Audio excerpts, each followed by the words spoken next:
Hey guys, welcome to my YouTube channel, Dear Pre. Subscribe to my channel and hit the bell icon to get all notifications. Do like, comment, share and save the video. Friends, आज की video में हम BSc third year 5th semester physical chemistry के most important questions को पढ़ेंगे। सारे जो भी 2023 एग्जाम्स में आने की ज़्यादा पॉसिबिलिटीज़ हैं। आज की वीडियो में जितने भी क्वेश्चंस बताऊंगी वो 100% एग्जाम्स में आएंगे ही आएंगे। तो ये किस किस यूनिवर्सिटीज़ के लिए हैं? MDU Rohtak, IGU Mirpur, CBLU Bhiwani, KUK and other universities. जो भी स्टूडेंट्स मेरे चैनल पे नए हैं तो चैनल को सब्सक्राइब कर देना और बेल आइकन को भी प्रेस कर देना, जिससे कि आने वाली वीडियो की नोटिफिकेशन आपके पास पहुंच जाए और आप जल्दी से जल्दी वीडियो को देख लो। तो वीडियो को शुरू करने से पहले मैं आपसे ये पूछना चाहूँगी कि जो फिजिकल केमिस्ट्री का एग्ज़ाम होता है उसका आप सभी को फॉर्मेट पता है? मीन्स किस फॉर्मेट में हमारा एग्ज़ाम आता है। एग्ज़ाम में क्या होते हैं? 4 सेक्शंस होते हैं। उसके अलावा जो फर्स्ट क्वेश्चन होता है उसमें वेरी शॉर्ट क्वेश्चंस पूछे जाते हैं। ठीक है, तो जो चारों सेक्शंस होते हैं उनमें 2-2 क्वेश्चन होते हैं। उन 2-2 क्वेश्चन के 2-2 पार्ट भी हो सकते हैं या फिर 3 पार्ट भी पूछे जाते हैं। ठीक है, तो उन 2 क्वेश्चन में से आपको सिर्फ एक ही क्वेश्चन करना होता है। तो हम देख लेते हैं कि सारे मोस्ट इम्पोर्टेंट जो हमारे क्वेश्चन हैं वो क्या क्या है। तो सबसे पहले तो सेक्शन ए के हमारे क्या क्या क्वेश्चंस हैं। सबसे पहला क्वेश्चन तो हमारा यही है कि eigen values and eigen function with derivation आपको अच्छे से याद करना है। ये 3 नंबर में हर साल पूछा जाता है। ठीक है, तो एक पार्ट तो हमारा यहीं से कंप्लीट हो जाता है। दूसरा part photo electric effect 1 number में भी पूछा जाता है शॉर्ट क्वेश्चंस में, और 3 नंबर में भी पूछा जा सकता है। ठीक है, तो फोटो इलेक्ट्रिक इफेक्ट भी आपको पढ़ने हैं। इसके अलावा फोटो इलेक्ट्रिक इफेक्ट के अलावा एक और इफेक्ट होता है कॉम्पटन इफेक्ट। इसको भी 1 नंबर में या फिर 3 नंबर में कई बार पूछा जाता है, तो इसको आप अच्छे से कर लेना। ठीक है, क्वांटम मैकेनिक्स के पोस्टुलेट्स पढ़ने हैं।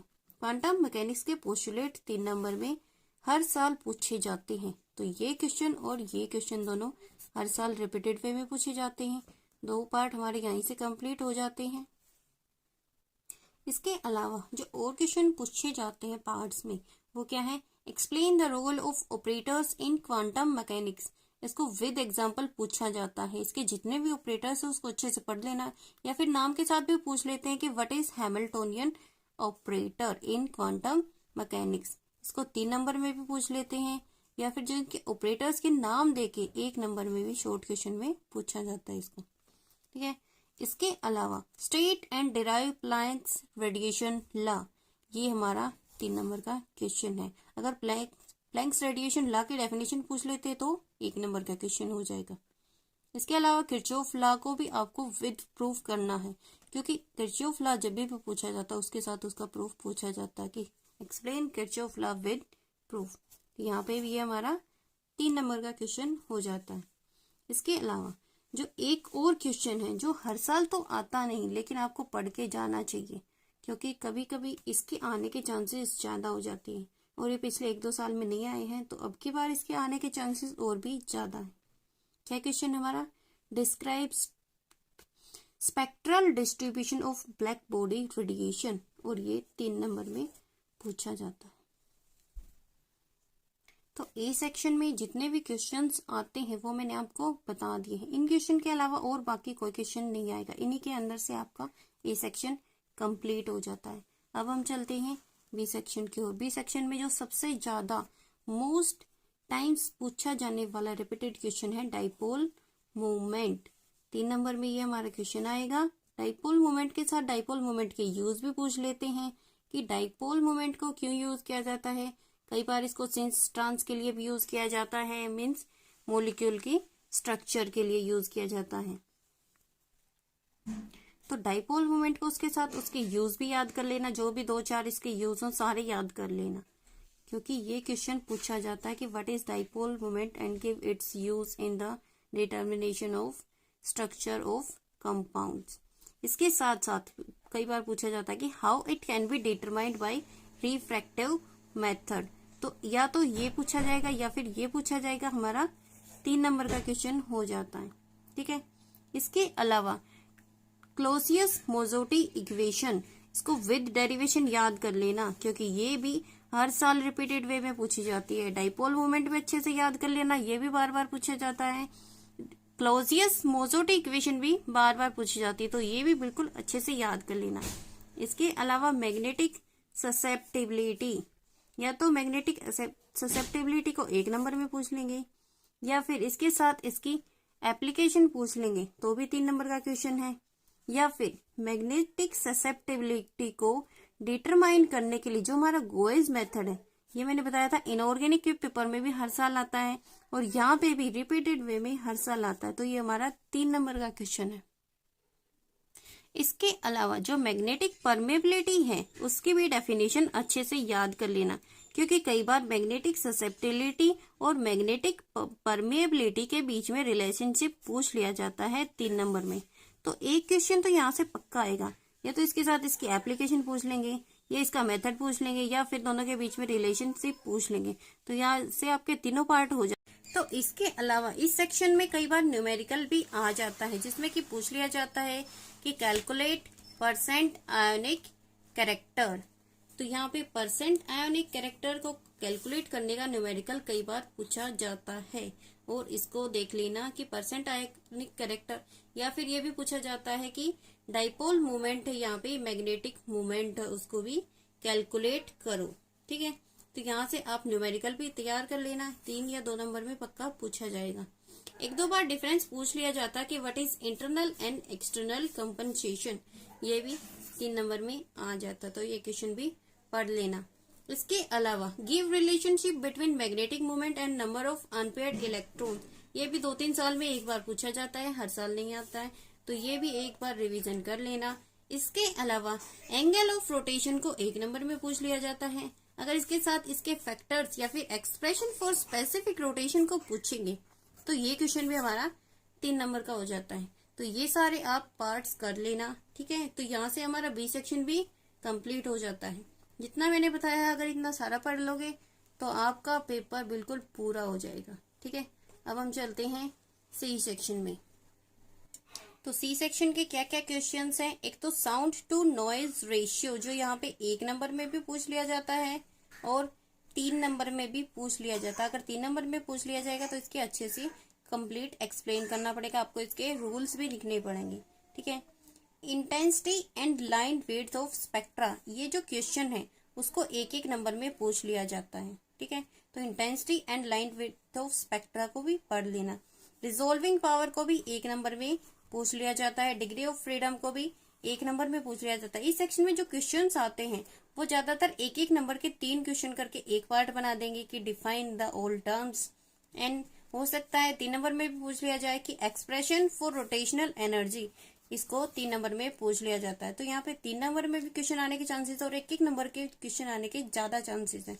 तो ये जो डेफिनेशन है, टर्म्स मैंने बताई है, इनको अच्छे से पढ़ लेना। What are the advantages of Raman spectroscopy over rotational spectroscopy, ये क्वेश्चन बार बार पूछा जाता है 3 नंबर में। तो यहाँ से ये जो क्वेश्चन है इसको भी अच्छे से पढ़ लेना। और ये जो मैंने टर्म्स बताई हैं ये भी हर साल पूछी जाती हैं, तो इन सभी टर्म्स को भी अच्छे से याद कर लेना, क्योंकि ये जो 4 टर्म्स बताए हैं 4-5, इन सब में से 3 टर्म तो पक्का पूछी जाएंगी। ठीक है, तो यहाँ से एक पार्ट हो गया। एक पार्ट में पूछा जाएगा कि रोटेशनल एनर्जी फॉर एक्सप्रेशन बताओ। इसके अलावा what are the advantages of Raman spectroscopy over rotational spectroscopy, ये भी 3 नंबर में आता है।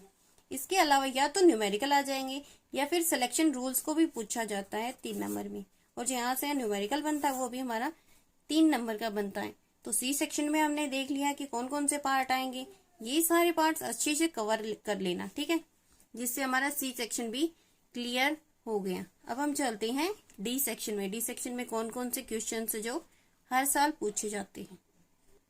तो डी सेक्शन में एक तो सबसे पहला क्वेश्चन यही है कि बोन ओपन हैमर अप्रोक्सीमेशन, ये हर साल आता है, और इसको इसके साथ साथ इसका डायग्राम भी बना के आना अच्छे से। तो ये 3 नंबर का क्वेश्चन तो आपका पक्का हो गया यहाँ से, क्योंकि ये तो आएगा ही आएगा guaranteed.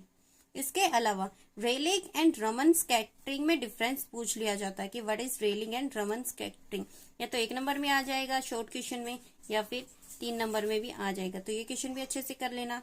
Raman effect on the basis of polarisation of molecules, ये भी हमारा 3 नंबर का क्वेश्चन है, कई बार आ जाता है। इसके अलावा ऑसिलेटर्स भी पढ़ने हैं आपको, हार्मोनिक भी एंड एनहार्मोनिक भी। जो एनहार्मोनिक ऑसिलेटर है उसका एक्सप्रेशन भी कई बार पूछा गया है, तो इनके साथ इनके एक्सप्रेशन भी कर लेना, ठीक है। तो हमारे 3 क्वेश्चन तो यहाँ से कंप्लीट हो ही जाते हैं। एक तो ये आएगा, इन दोनों में से या तो ये तो 1 नंबर में भी आ सकता है और 3 नंबर में भी आ सकता है, ठीक है। इसके अलावा Raman effect on the basis of polarisation of molecules, harmonic and anharmonic oscillator with expression. Next question हमारा हो जाता है कि rotational and vibrational Raman spectra of diatomic molecules. ये क्वेश्चन भी हर साल पूछा गया है, ठीक है। तो ये क्वेश्चन भी बिल्कुल रट लेना, क्योंकि ये भी आएगा। एक तो ये बिल्कुल हर साल पूछा जाता है कि ये हर साल पूछा जाता है। इसके अलावा जो ऑसिलेटर्स के एक्सप्रेशन भी कर लेना, ठीक है। और डिग्री ऑफ फ्रीडम, ये मैंने ऊपर वाले सेक्शन में भी बताया था कि 1 नंबर में पूछा जाता है, और यहाँ पे भी ये डिग्री ऑफ फ्रीडम कई बार पूछा गया। डिग्री ऑफ फ्रीडम के साथ साथ लीनियर एंड नॉन लीनियर को भी पूछा जाता है। इनकी कैलकुलेट करनी पूछ लेते हैं कि लीनियर की डिग्री ऑफ फ्रीडम कैलकुलेट करो या फिर नॉन लीनियर की, ठीक है। तो ये डिग्री ऑफ फ्रीडम तो 1 नंबर में भी आएगा, और ये क्वेश्चन हमारा 3 नंबर में आ सकता है। इसके अलावा describe the factors that influence vibrational frequencies, ये क्वेश्चन भी कई बार पूछा जाता है 3 नंबर में, ठीक है। तो ये क्वेश्चन भी अच्छे से ये क्वेश्चन भी अच्छे से याद कर लेना। एंड इस सेक्शन का लास्ट वन क्वेश्चन क्या है, experimental setup of Raman spectroscopy.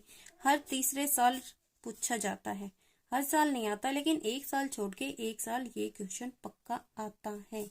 तो ये भी हमारा 3 नंबर का क्वेश्चन है, और इसको विद डायग्राम करके आना आपको, ठीक है। तो इसके साथ इसका डायग्राम भी अच्छे से करना है। तो यहाँ से हमने डी सेक्शन भी अच्छे से कंप्लीट कर लिया है। जितने भी मैंने क्वेश्चंस बताए हैं ये सारे अच्छे से पढ़ लेना, जिससे कि आपका फिजिकल केमिस्ट्री का क्वेश्चन पेपर पूरा का पूरा अटेम्प्ट हो जाएगा। 1-1 नंबर के भी बता दिए मैंने, 3-3 नंबर के भी बता दिए, न्यूमेरिकल भी बता दिए कि कहाँ से आएंगे। तो आज की वीडियो में जितना मैंने बताया है सारा अच्छे से कवर कर लेना। फिजिकल केमिस्ट्री का आपका पेपर कंप्लीट हो गया है। अगर आपको वीडियो अच्छी लगे तो लाइक, कमेंट, शेयर और सब्सक्राइब करना ना भूलना। Thank you.